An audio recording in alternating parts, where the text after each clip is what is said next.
তখন আল্লাহ তাআলা বললেন, হে আদম, তোমার দুই সন্তানকে কোরবানি পেশ করতে বলো। যার কোরবানি আল্লাহ তাআলা কবুল করবে সে আকলিমাকে বিয়ে করবে। এটা কোরআনের মধ্যে আসছে, কোনো কিচ্ছা কাহিনী নয়, কোরআনে আল্লাহ তাআলা এগুলো বর্ণনা করছেন। তো তাফসীরের মধ্যে লেখে যে হাবিল ছিল, এই হাবিল বকরি, ভেড়া, মহিষ এগুলো চড়াতো, মেষ চড়াতো। আর কাবিল যে ছিল, এই কাবিল কৃষি কাজ করতো, কৃষক ছিল। তো হাবিল তো ছিল খোদাধীন বান্দাওয়ালা, ধর্মভীরু। সে মনে করলো যে আল্লাহর রাস্তায় আমি কোরবানি পেশ করবো। আমার মহিষের মধ্যে, আমার দুম্বার মধ্যে, আমার ছাগলের মধ্যে, বকরির মধ্যে যেটা সবচেয়ে দামি, যেটা সবচেয়ে উম্দা, সেটাকে আমি আল্লাহ তাআলার দরবারে পেশ করব। সে পথে পাহাড়ের উপরে বা মাঠে এক জায়গায় সেটাকে উপস্থিত করলো। আর কাবিল তো ছিল অন্য ধরনের মানুষ, তার অন্তরে বেঈমানি ছিল, মুনাফিকই ছিল। কাবিল মনে করলো যে যেটা আমি কোরবানি পেশ করবো সেটা তো আল্লাহ তাআলার পক্ষ থেকে সারদার করেই দেবে, সুতরাং ভালো দেওয়ার কি প্রয়োজন আছে। এক তো আল্লাহ তাআলার রাস্তায় যেটা নরমাল জিনিস, যেটা কোনো সমাজে মূল্য নাই, সেই জিনিসটা পেশ করছে। দ্বিতীয় নম্বর অন্যায় দাবি পেশ করছে। এর দুইটা অন্যায় দাবি নিয়ে আল্লাহ তাআলার দরবারে কোরবানি পেশ করছে। এখন আপনারাই বলেন, কার কোরবানি আল্লাহ তাআলা কবুল করবে? যে সঠিক পথে ছিল, সঠিকভাবে কোরবানি পেশ করছে, তার কোরবানি তো আল্লাহ তাআলা কবুল করবেন। এই কারণে আল্লাহ রাব্বুল আলামিন হাবিলের কোরবানিকে কবুল করলেন।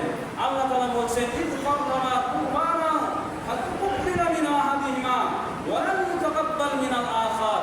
এই দুইজন যখন পাহাড়ে দুইটা মাল, দুইটা পশু বা দুই রকমের জিনিস রেখে আসলো, আল্লাহ রাব্বুল আলামিন একজনের কোরবানিকে কবুল করলেন, দ্বিতীয় জনের কোরবানিকে কবুল করলেন না।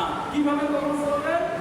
আসমান থেকে আগুনের একটা কুণ্ডি এসে হাবিলের যে কোরবানির বস্তুটা ছিল, জন্তুটা ছিল, এটাকে পুরে সারবার করে নিয়ে চলে গেল। আর কাবিলের যে মাল, যেগুলি ফসল ছিল, এগুলো সেখানে পড়ে রইল। কাবিল লজ্জিত হলো। কাবিল নিজেদের মধ্যে শয়তান ওয়াসওয়াসা দিল।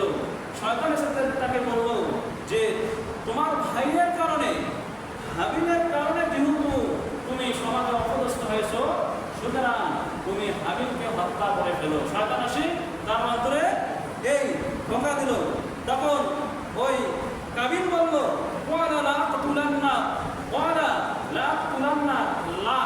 আরবি গ্রামারে লাটা হচ্ছে, এখানে লাটা হচ্ছে তাকিদের জন্য এসেছে।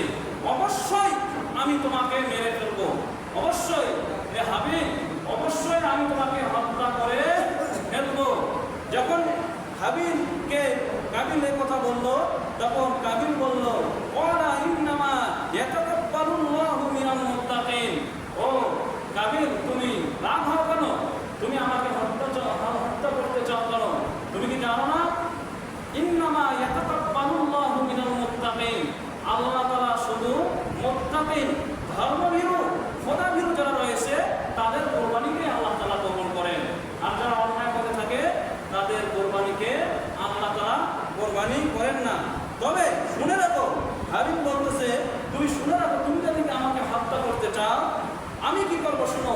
লাইন মাসাত্তা ইলাইয়া ইয়াদাকা লিতাকতুলানি মা আনা বিবাসিতি ইয়াদিনা ইলাইকা লিয়াকুলা ইন্নী আখাফুল্লাহ রাব্বাল আলামিন।